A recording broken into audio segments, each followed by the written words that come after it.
turn to the book of Matthew, chapter 11. Very familiar verses, verses 28 through 30. Matthew chapter 11, verses 28 through 30.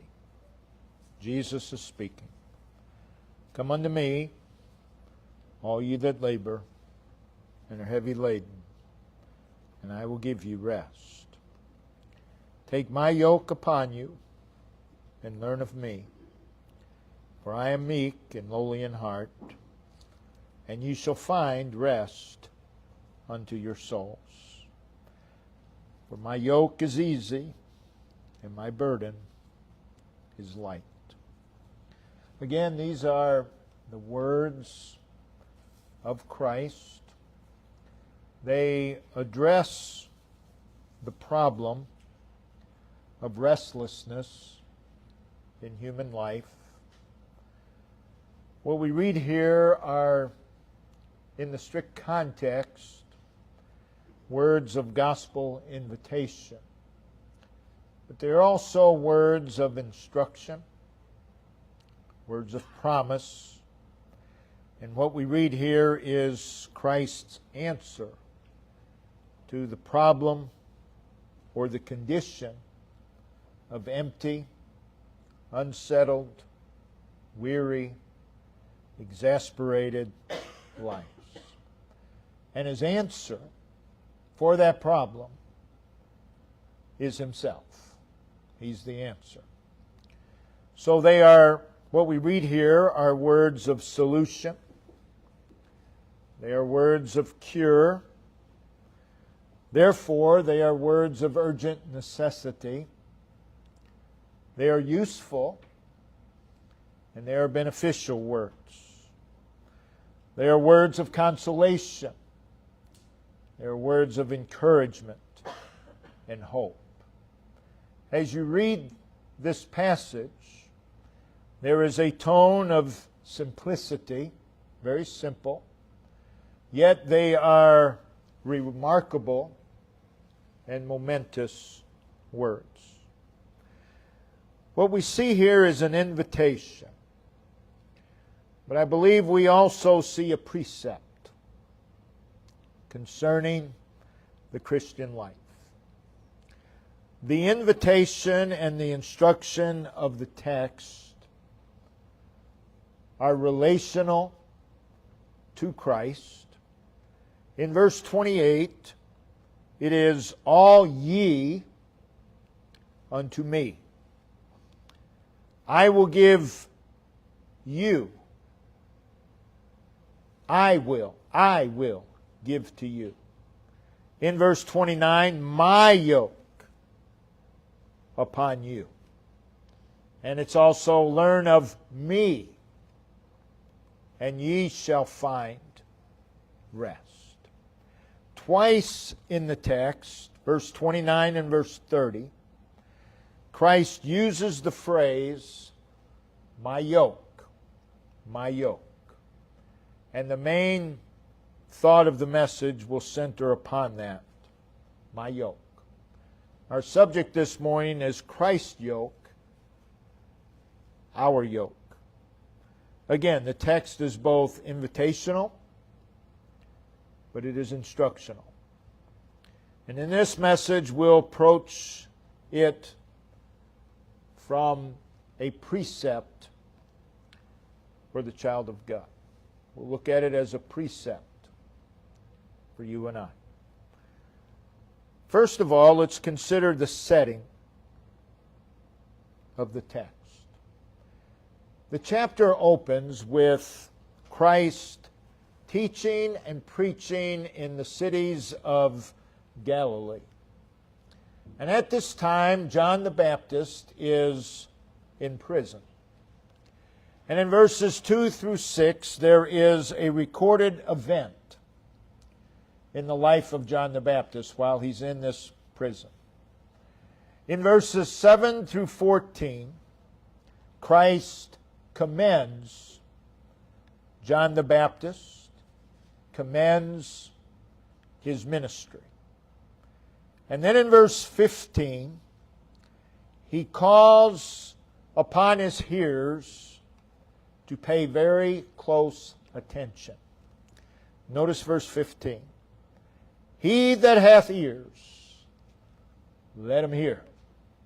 That is a call to attention. Not only to what He had already said, but to what He was about to say. He then proceeded, and in verses 16 through 19, He spoke of the character of the generation.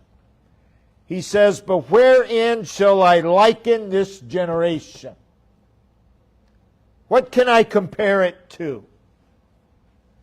And He proceeds to say, "It is like unto children sitting in the markets." What is this generation like? He said it's like children. He goes on to paint a picture of these children. And they're playing a game that was then called weddings and funerals. The idea was one group of children would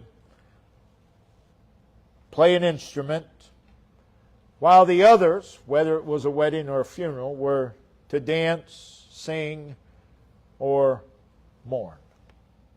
And like little children games, what were they doing? They were taking on pretend roles. He said, this is what this generation is like. They're like little children taking on pretend roles.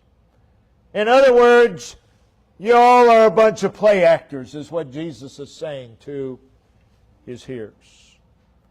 In drawing such an analogy, Christ was saying that those to whom He was speaking had pretentious roles. Again, they were play actors. And they were treating the things of God as a game or as trivia. Just a game. Just a trivial matter.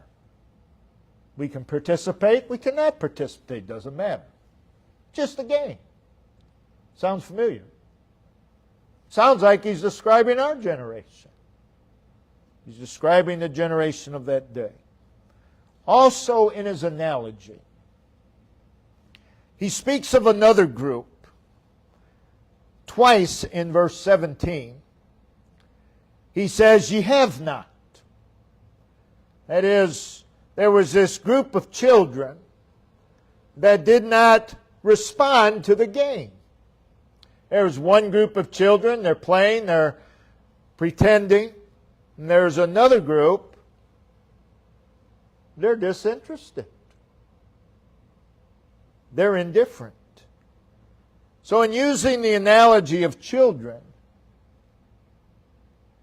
a characteristic of children is fickleness. Fickleness. And he went on in verse 19 to speak of their rejection of Him. Again, in the light of these children, playing this game or not participating in the game. And just like children, oh, I would play, but you're not doing it my way, so I'm not playing today. Just like children. Baptist churches are filled with them. Every Baptist church I've pastored has had these people. Every single one of them, including this one. It's just a game. It's just trivia. It doesn't really matter. We're just a bunch of children. And that's who Jesus is speaking to. So in verse 19, he speaks of the rejection of Him. In other words, they had banished Christ from their lives. In verses 20 through 24, Christ rebukes them for several things. He rebukes them for their impenitence. He rebukes them for their spiritual blindness concerning His presence. He rebukes them for their deafness to His voice. They despised His authority. They rejected His person. They slighted His works. They threw aside the privilege and opportunity of Christ in their midst. And for the most part, they are unaffected. They are unchanged. They are uninfluenced by the person of Jesus Christ. They had no enjoyment of Christ. Just the other day, a pastor called me and he was talking and he said, he says, I'm about to resign. And I said, what's the problem? He said, well, people say, good message, great message. But he said, years have gone by. There's no response. It doesn't change anything. And I said, brother, he said, and I think it's me. I said, it's not you. That's the times in which we live. That's it. People are not impacted by the Word of God. It's just a game. It's just a trivial matter. We'll participate if we feel like participating. If it all works out, we'll participate. Otherwise, we're not playing. We're not participating.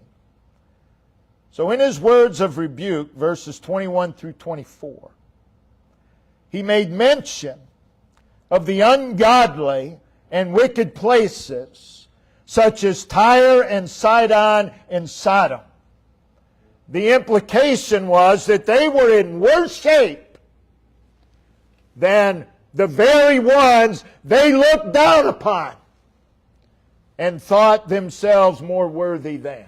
He says, you're in worse shape than them.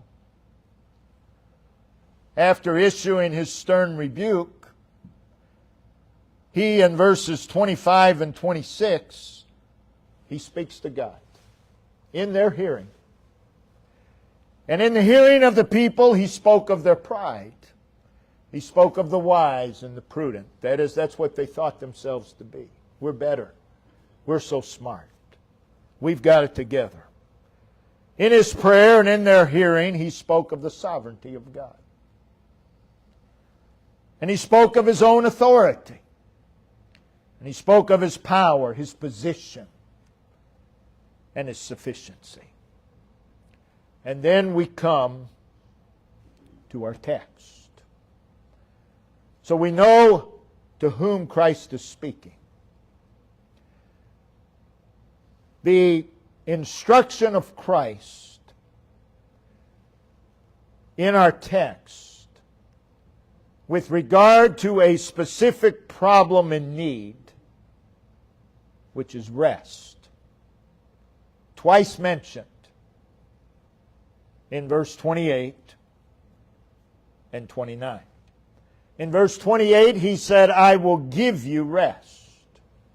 There was a given rest.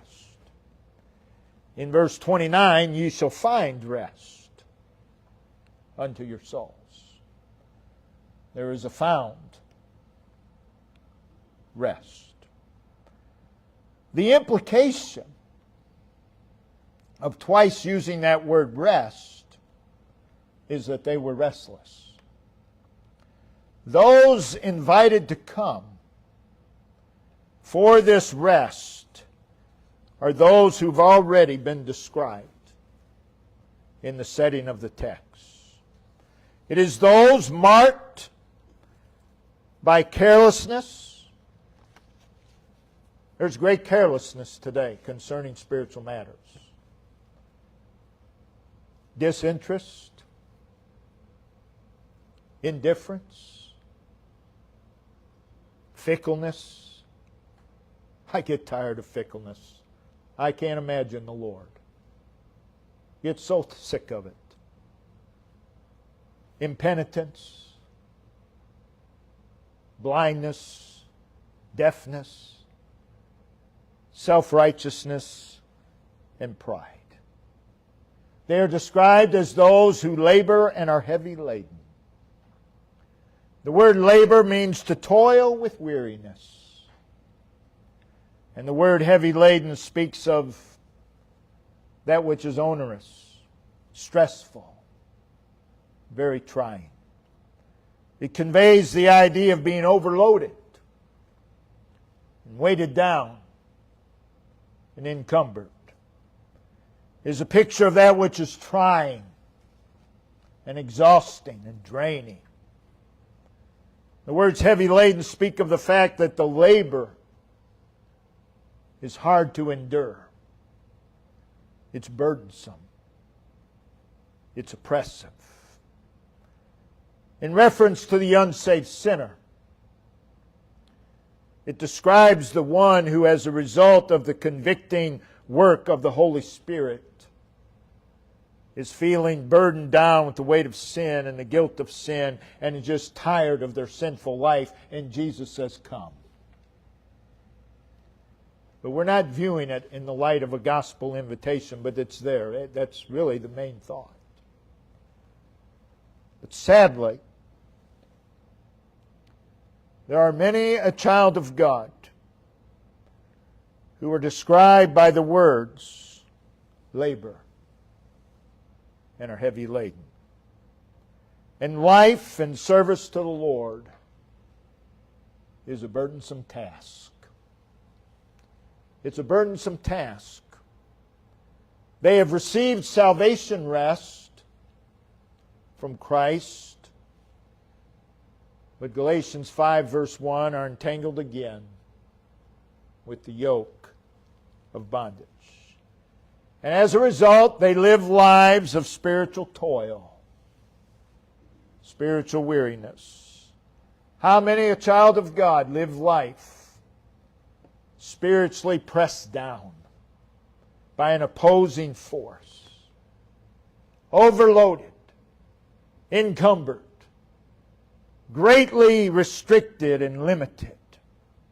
How many a child of God live life spiritually exhausted?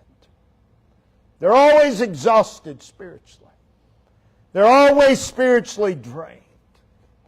How many a child of God live life oppressed with a heavy weight? They're always dragging the ball and chain.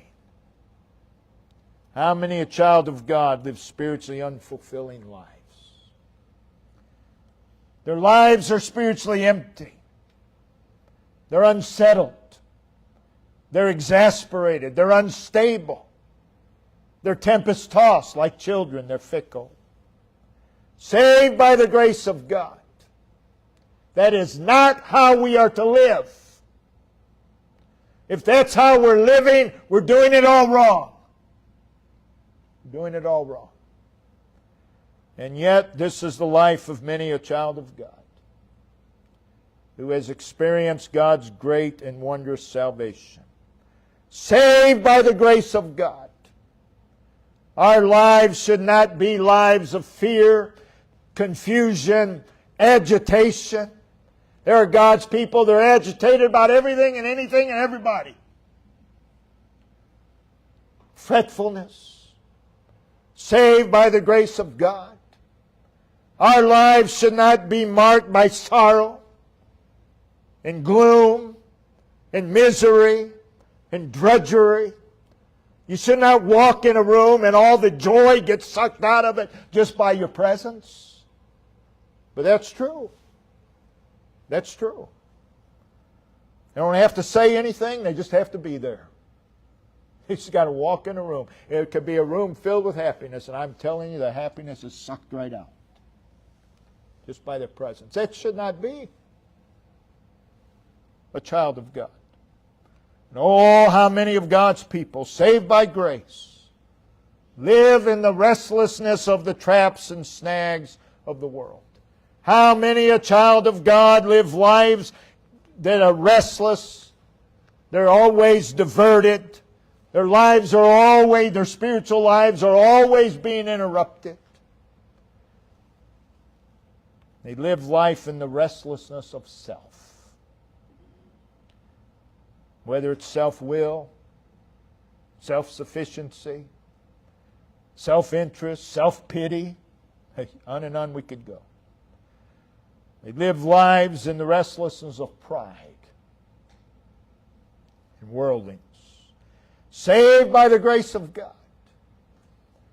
and yet live lives in the restlessness of circumstances and situations and problems. Their life is controlled by these things. Their moods are controlled by these things. Everything in their life is controlled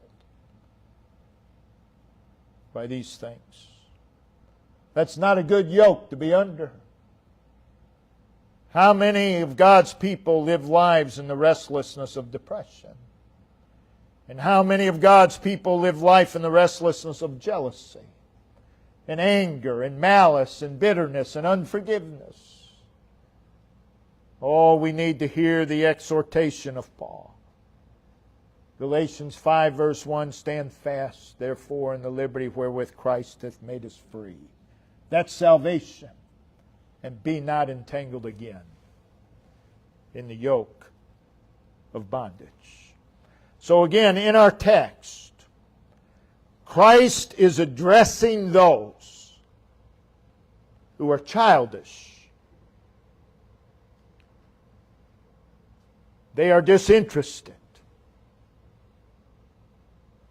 Some of them are disinterested, some are indifferent. And they treat the matters of the Lord as trivia. Take it or leave it. They're fickle. They're blind and deaf to the Lord. They throw aside the privilege and opportunity that is right before them. And they're unaffected. They're unchanged. They're uninfluenced by the person of Christ. That will lead, any one of those things, let alone all of them, will lead to a life of spiritual restlessness. They had no enjoyment of Christ. They had a mere external religion. That's who he's talking to. He's talking to a religious people. And I'm afraid that's what many who profess to be children of God have today. A mere external religion. And as we've said many times before, that'll wear you out. That will lead to a life of restlessness. But again, we're viewing our text as a precept. How do we avoid that?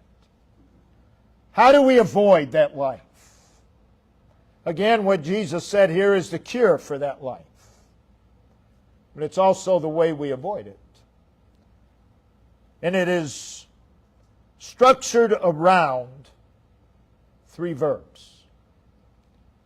The first one is, come. He says, come unto me, ye. Come unto me, ye. That is, come yourselves to me. It's personal. This is necessary with regard to salvation. But it's also necessary with regard to those to whom life and service to the Lord is a burdensome task. Come unto me. Come yourselves to me. Come. Come unto me. It is a public invitation of Christ. Come unto me. It's Jesus bidding people to come. That's amazing. Jesus bids people to come. That reveals several things about Christ. He's not aloof. He's not unapproachable. But rather, He is welcoming. He is accessible. And He is available. He's gracious. He's merciful. He's long-suffering. Regardless of need. We need to hear Jesus say, Come unto me. Come unto me. It is a call to leave that which causes spiritual restlessness. People who are spiritually restless, I'm talking about saved people, many times are not willing to leave what is causing their restlessness. I'm angry with sister so-and-so or brother so-and-so. And you say, well, you need to get over that. And they say, I've got a right to be mad. Whoa. In other words, I ain't leaving it. Well, you're going to continue living a life of spiritual restlessness. You're going to continue to be miserable. When Jesus says, come unto me, you got to leave that. You got to let it go. Don't allow it to ruin your spiritual life. Let it go. Come unto me. It is a call to nearness to Jesus Christ. It is a call to approach Christ, not bringing all the garbage with. Leave it. It is a call to move in the direction of Christ. And again, we've said this many times. I've observed this characteristic over and over and over. God's people get upset about something and they move away from Christ instead of moving toward Christ. How does that work for you? It just leads to misery. It just leads to restlessness. And then they blame their restlessness on somebody else. And there they go in that loop. And Jesus says, come unto me. Just come unto me. It's a call to believe Him. It's present tense. Come. That is, come unto me now. Right now. Don't wait. Don't hesitate. Don't linger. Come. Come immediately. It's not come when you think it's a convenient time to do so. It's not come when it best fits into your plans. It is simply come. Come unto me. Those are always applicable words. Come unto me, and I will give you rest. This is an inward peace. This is inward strength. It's assurance. It's spiritual refreshment. What He gives is His. I will give you rest. That is, I'll give you the same rest that I have. But you have to come. Jesus says, you come unto me, and I will give you that which you cannot find anywhere else. Come unto me. This rest is a release. It's a rescue. The next verb, verse 29, is take. Now who's He talking to? He's talking to those who come unto Him. Take. Take my yoke upon you. Now the word take is voluntary. It includes individual responsibility. But you must first come. Come, and then you can take. Coming puts us in a position to take. To take this yoke. We will not and cannot take this yoke without coming to Him. And notice, it is His yoke. My yoke. My yoke. Take my yoke. Now a yoke, of course, was a bar of wood that curved to fit around the neck of oxen. And then a looping thing to put their heads in to link in order to plow effectively. It's His yoke. His yoke. Take my yoke upon you. And coming to Him puts us in this position to do so. To take is to lay hold of. Again, the yoke speaks of service. It is a purposeful, the take is a purposeful and specific act. Take my yoke upon you. What it is submission to His right to rule in our lives. We read the term stiff-necked in the Old Testament. And it's referring to just the opposite of this. It's referring to the oxen that rears up, refusing. He gets his neck all stiff, refusing to go into that yoke. That's what it is to be stiff-necked. Jesus says, take. That is, submit to my right to rule every aspect of your life. Again, it is a personal act. Take my yoke upon you. It is to submit to the rule of Christ. When Christ says, take my yoke upon you, He's saying, surrender yourself to me. Submit to my rule. This is how you escape restlessness. This is how you avoid it. You submit to His rule. And you serve in unison with Him. Take my yoke upon you. Serve in unison with me. So many trying to serve the Lord separate and apart from Christ. No wonder you're tired. No wonder you're restless. It can't be done apart from Him. We need to submit to His will and His authority. Submit to His word. Submit to His precepts, His commands, His example. Depend upon Him. It's obedience to Him, to His will and to His authority.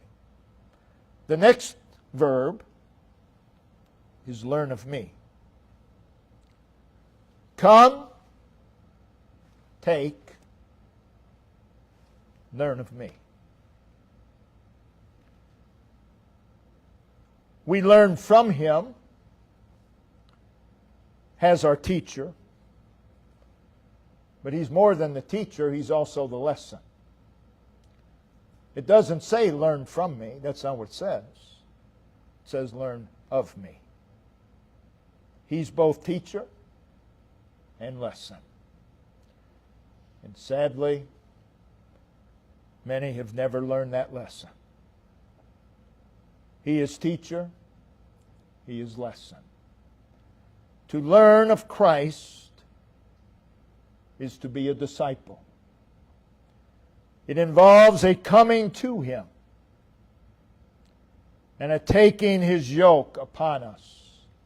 And those two things, now put us in a position to learn Him.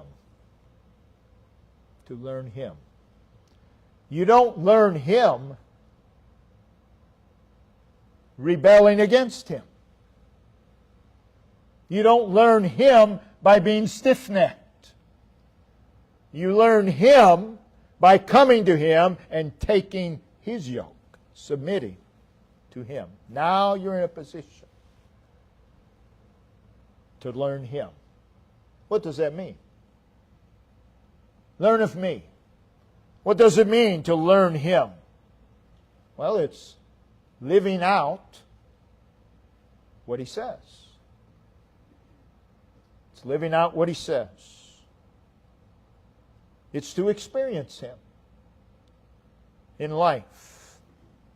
It is putting Him into practice. When we truly learn something, we now can put it into practice. It is putting Christ into practice. It is embracing Him. Most who profess Christ, it'd be quite a stretch to say that most of them embrace Christ. I don't think so. It's not what I see. See just the opposite. Learn of me. Yoke to Christ is the place to learn Him. This is more than an intellectual learning. It is an effectual and transforming learning. And here we see it is a learning of His meekness and His humility. It is learn of me, for I am meek and lowly in heart. A learning of His meekness and humility, so much so that we take it on ourselves. Now, meekness is the opposite of self-will. It is the opposite of self-assertiveness. It is pliability. It is yieldness. It is offering no resistance, being as clay in the hand of the potter. How do we learn that? Yoke to Him. Well, I'm going to try real hard to be more meek. Well, you try as hard as you want. It's not going to work. You've got to be yoked. You've got to be yoked to Christ. That's where we learn this meekness. This is where rest is found in the service of the Lord. If we learn of Him, ye shall find rest unto your souls. As you serve Him, you will find continual rest unto your souls. You will be energized by serving Him. You do not become energized, angry, upset, whatever. That's not what energizes you spiritually. You learn of Him, and you shall find rest. You find continual rest for your souls. Lowly in heart, of course, is the opposite of self-esteem. The opposite of self-righteousness. It is taking our place in the dust. It is taking our place before Him. Take my yoke upon you. Learn of me, and ye, the ones who take this yoke and learn of Him, shall find rest for your souls. And what that is it's rest after rest, rest upon rest, and it is a rest found in the yoke of Jesus Christ. Being yoked to Christ will not cause you to labor and be heavily laden. And the reason is stated in verse 30, for my yoke is easy. My yoke is easy. That's what He says. My yoke is easy. It's not difficult. My yoke. And my burden is light. It's not heavy. It's not oppressive. It's not encumbering. Christ's yoke is the opposite of the labor mentioned in verse 28, which is in of ourselves a toil in weariness.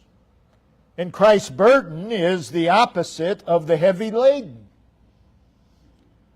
which is trying and exhausting, draining, grueling, punishing.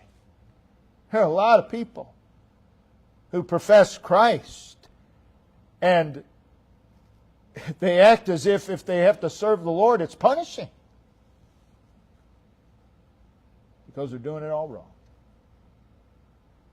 They're doing it all wrong. The yoke of Christ is not oppressive. That's what he says. I choose to believe him. It's not oppressive. It's not dreary. It's not dry. It's not dull. But rather it's easy. And it's light. So yoked to Christ, we will not find the service of the Lord to be drudgery. Nor will we find it to be depressing. Oh, there's things that will depress us all around us. But you stay yoked to Christ, pretty hard to be depressed. Impossible. But rather ye shall find rest unto your souls. Those who are yoked to him and continually learn of him find rest for their souls. And they're able to keep on. They just keep going. And people assume, oh, they don't have any problems in their life because they just keep on. No, they've got problems. They might, believe it or not, they might have more problems than you. But they handle them in a different way. And therefore they find rest. And they're able to just keep on. And keep on. Come, take, learn. Those are not multiple choice, by the way. They are mutually inclusive. They're not exclusive from one another. If you come, you will take. And if you come and take, you will learn of him. That's the order. That's the progression. God help us to follow what we read here from Christ. Brother Ben, if you'll come and lead us